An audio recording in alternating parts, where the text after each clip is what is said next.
ಪೌರ ಕಾರ್ಮಿಕರ ದಿನಾಚರಣೆ ಅಂಗವಾಗಿ ಪಟ್ಟಣದಲ್ಲಿ ಕರ್ತವ್ಯ ನಿರ್ವಹಿಸುತ್ತಿದ್ದ ಪೌರ ಕಾರ್ಮಿಕರಿಗೆ ಡ್ರೈವರ್, ಲೋಡರ್, ಸ್ವಿಪ್ಪರ್ಗಳಿಗೆ ಸನ್ಮಾನ ಕಾರ್ಯಕ್ರಮ ಹೊನ್ನಾವರ ಪಟ್ಟಣ ಪಂಚಾಯತ್ ಸಭಾಭವನದಲ್ಲಿ ನಡೆಯಿತು. ಕಾರ್ಯಕ್ರಮದ ಉದ್ಘಾಟನೆಯನ್ನು ಪಟ್ಟಣ ಪಂಚಾಯತ್ ಅಧ್ಯಕ್ಷ ನಾಗರಾಜ್ ಭಟ್ ದೀಪ ಬೆಳಗಿಸುವ ಮೂಲಕ ಚಾಲನೆ ನೀಡಿದರು. ನಂತರ ಮಾತನಾಡಿ, ಪೌರ ಕಾರ್ಮಿಕರು ದುಶ್ಚಟಗಳಿಂದ ದೂರವಿದ್ದು ತಮ್ಮ ಆರೋಗ್ಯವನ್ನು ಕಾಪಾಡಿಕೊಳ್ಳಬೇಕು.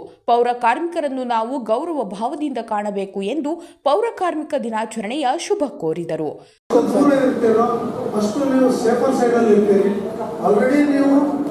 ಕೆಟ್ಟ ವಾತಾವರಣದಲ್ಲಿ ಕೆಲಸ ಮಾಡ್ತಾ ಇರ್ತೀರಿ, ನಿಮ್ಮ ಆರೋಗ್ಯ ಹಾಳಾಗಲಿಕ್ಕೆ ಅದಷ್ಟೇ ಸಾಕಾಗ್ತದೆ. ಅದ್ರ ಸಂಬಂಧ ನೀವು ಒಂದು ದುಶ್ಚಟಗಳನ್ನು ಮಾಡಿಕೊಂಡ್ರೆ ನಿಮ್ಮ ಆಯಸ್ಸನ್ನು ನೀವೇ ಕಡಿಮೆ ಮಾಡ್ಕೊಂಡಂಗಾಗ್ತದೆ.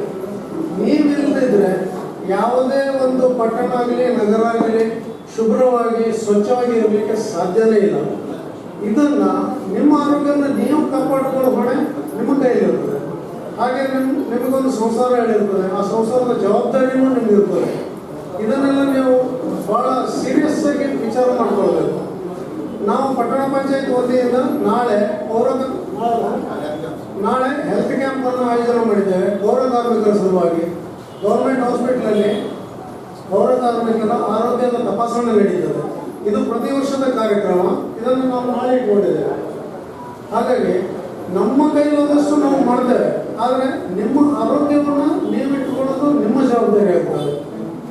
ಕಾರ್ಯಕ್ರಮದ ಉಪನ್ಯಾಸಕರಾಗಿ ಆಗಮಿಸಿದ ನ್ಯೂ ಇಂಗ್ಲಿಷ್ ಶಾಲೆಯ ಶಿಕ್ಷಕ ಅನಿರುದ್ಧ್ ಕೆ ಭಟ್ ಮಾತನಾಡಿ, ಪೌರ ಕಾರ್ಮಿಕರಿಗೆ ಸರ್ಕಾರದ ಅನೇಕ ಸೌಲಭ್ಯಗಳಿವೆ, ಅದನ್ನು ಸದುಪಯೋಗ ಪಡಿಸಿಕೊಳ್ಳಬೇಕು.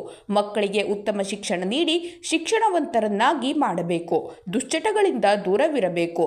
ನಿಮ್ಮ ದೈಹಿಕ ಶುಚಿತ್ವದ ಬಗ್ಗೆ ಗಮನ ಕೊಡಿ ಎಂದು ಸಲಹೆ ನೀಡಿದರು. ನಿರಂತರವಾದ ತಪಸ್ಸು. ಬೆಳಿಗ್ಗೆ ನಾವೆಲ್ಲ ಮಲಗಿರುವಾಗ ಅದಕ್ಕಿಂತ ಮುಂಚೆ ನೀವೇನು ಇಡೀ ನಗರವನ್ನು ಸ್ವಚ್ಛ ಮಾಡುತ್ತೀರಿ. ಯಾವುದೇ ರೋಗಗಳು, ಸಾಂಕ್ರಾಮಿಕ ರೋಗಗಳು ಬರದೇ ಇರುವ ಹಾಗೆ ನೀವು ನಮ್ಮನ್ನು ಕಾಪಾಡ್ತೀರಿ. ಮಾಜಿ ಮುಖ್ಯಮಂತ್ರಿ ಎಚ್.ಡಿ. ಕುಮಾರಸ್ವಾಮಿಯವರು ಒಂದು ಮಾತನ್ನು ಹೇಳಿದರು, ಪೌರ ಕಾರ್ಮಿಕರನ್ನು ನಾವು ತಾಯಿಯ ಸ್ಥಾನದಲ್ಲಿಟ್ಕೊಂಡು ಗೌರವಿಸಬೇಕು ಅಂತ. ಯಾಕಂದ್ರೆ ಒಬ್ಬ ತಾಯಿ ತನ್ನ ಮಕ್ಕಳನ್ನು ಹೇಗೆ ಕಾಪಾಡ್ತಾಳೋ ಅದೇ ರೀತಿ ಪೌರ ಕಾರ್ಮಿಕರು ನಮ್ಮ ನಗರವನ್ನು ಸ್ವಚ್ಛಗೊಳಿಸಿ ಪ್ರತಿದಿನ ಕಾಪಾಡ್ತಾ ಇರ್ತಾರೆ. ಹೀಗಾಗಿ ಅವರನ್ನು ಪೂಜನೀಯ ಅಂತ ಭಾವಿಸಬೇಕು. ಇವತ್ತು ನಿಮಗೆ ಸಲ್ಲಿಸಲಾಗಿರುವಂತಹ ಸನ್ಮಾನ ನನಗೆ ಬಹಳ ಸಂತೋಷ ತಂತು. 1994ನೇ ಇಸ್ವಿಯಲ್ಲಿ ಸೂರತ್ನಲ್ಲಿ ಪ್ಲೇಗ್ ಬಂದಿತ್ತು.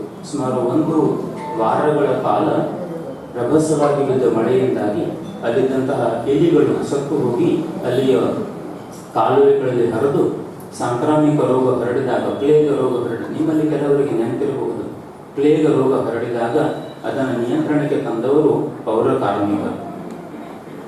ಹೀಗಾಗಿ ನಿಮ್ಮನ್ನು ಸೈನಿಕರು ನಾನು ಭಾವಿಸ್ತೇನೆ. ಸೈನಿಕರು ದೇಶದ ಹೊರಗಡೆಯಲ್ಲಿ ದೇಶವನ್ನು ಕಾಪಾಡ್ತಾರೆ, ನೀವು ದೇಶದ ಒಳಗಡೆಯಲ್ಲಿ ಇದ್ಕೊಂಡು ನಮ್ಮನ್ನು ಕಾಪಾಡ್ತಾ ಇದ್ದೀರಿ. ಇದೇ ಸಂದರ್ಭದಲ್ಲಿ ಪಟ್ಟಣ ಪಂಚಾಯತ್ ಪೌರ ಕಾರ್ಮಿಕರಿಗೆ ಡ್ರೈವರ್, ಲೋಡರ್, ಸ್ವಿಪ್ಪರ್ಗಳಿಗೆ ಸನ್ಮಾನಿಸಿ ಗೌರವಿಸಲಾಯಿತು.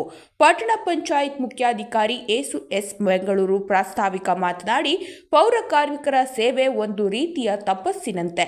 ಪೌರ ಕಾರ್ಮಿಕರು ಕುಡಿತದ ಚಟದಿಂದ ಮುಕ್ತಿ ಹೊಂದಿ, ಇಲ್ಲವಾದಲ್ಲಿ ಅದು ನಿಮ್ಮ ಕುಟುಂಬದ ಮೇಲೆ ದುಷ್ಪರಿಣಾಮ ಬೀರುತ್ತದೆ ಎಂದು ಕಿವಿಮಾತು ಹೇಳಿದರು. ನಾಗರಿಕರು ಸಹ ಎಲ್ಲೆಂದರಲ್ಲಿ ಕಸ ಬಿಸಾಡದೆ ಜವಾಬ್ದಾರಿಯುತವಾಗಿ ವರ್ತಿಸಿ ಎಂದು ಕರೆ ನೀಡಿದರು. ಪೌರ ಕಾರ್ಮಿಕರ ಸೇವೆ ಕುರಿತು ಪಟ್ಟಣ ಪಂಚಾಯತ್ ಸಿಬ್ಬಂದಿ ವಿನಾಯಕ್ ಮೇಸ್ತಾ ಅವರು ತಯಾರಿಸಿದ ಸಾಕ್ಷ್ಯಚಿತ್ರ ಇದೇ ವೇಳೆ ಪ್ರದರ್ಶಿಸಲಾಯಿತು. ಪೌರ ಕಾರ್ಮಿಕ ದಿನಾಚರಣೆ ನಿಮಿತ್ತ ವಿವಿಧ ಕ್ರೀಡಾ ಸ್ಪರ್ಧೆಯಲ್ಲಿ ವಿಜೇತರಾದವರಿಗೆ ಗಣ್ಯರಿಂದ ಬಹುಮಾನ ವಿತರಿಸಲಾಯಿತು. ಸರ್ಕಾರದಿಂದ ಪೌರ ಕಾರ್ಮಿಕ ದಿನಾಚರಣೆ ನಿಮಿತ್ತ ಪ್ರತಿ ಪೌರ ಕಾರ್ಮಿಕರಿಗೆ ನೀಡುವ 7,000 ಪ್ರೋತ್ಸಾಹಧನದ ಚೆಕ್ ಹಸ್ತಾಂತರಿಸಲಾಯಿತು. ಪೌರ ಕಾರ್ಮಿಕ ಗಣಪತಿ ಮುಕ್ರಿಯವರ ಪುತ್ರಿ ಕೀರ್ತಿ ಮುಕ್ರಿಯವರು ಉನ್ನತ ಶಿಕ್ಷಣ ವ್ಯಾಸಂಗದಲ್ಲಿರುವುದರಿಂದ ಪಟ್ಟಣ ಪಂಚಾಯತ್ ಮುಖ್ಯಾಧಿಕಾರಿ ಎಸ್ ಬೆಂಗಳೂರು ಅವರು ಶೈಕ್ಷಣಿಕ ಪ್ರೋತ್ಸಾಹಧನ ನೀಡಿದರು. ವೇದಿಕೆಯಲ್ಲಿ ಪಟ್ಟಣ ಪಂಚಾಯತ್ ಉಪಾಧ್ಯಕ್ಷ ಸುರೇಶ್ ಹೊನ್ನಾವರ್, ಸದಸ್ಯರಾದ ಶಿವರಾಜ್ ಮೇಸ್ತಾ, ತಾರಾ ನಾಯ್ಕ್, ಮಹೇಶ್ ಮೇಸ್ತಾ, ನಿಶಾ ಶೇಟ್, ಸುಭಾಷ್ ಹರಿಜನ್, ಜೋಸ್ಪಿನ್ ಡಯಾಸ್, ಭಾಗ್ಯ ಮೇಸ್ತಾ, ಶ್ರೀಪಾದ್ ನಾಯ್ಕ್, ಭಾರತಿ ಭಂಡಾರಿ, ಸುಜಾತಾ ಮೇಸ್ತಾ, ನಾಗರತ್ನ ಕೋನೇರಿ, ವಿನೋದ್ ಮೇಸ್ತಾ ಹಾಜರಿದ್ದರು. ಪಟ್ಟಣ ಪಂಚಾಯತ್ ಸಿಬ್ಬಂದಿ ವರ್ಗ, ಪೌರ ಕಾರ್ಮಿಕರು ಮತ್ತು ಅವರ ಕುಟುಂಬದವರು ಈ ಸಂದರ್ಭದಲ್ಲಿ ಉಪಸ್ಥಿತರಿದ್ದರು.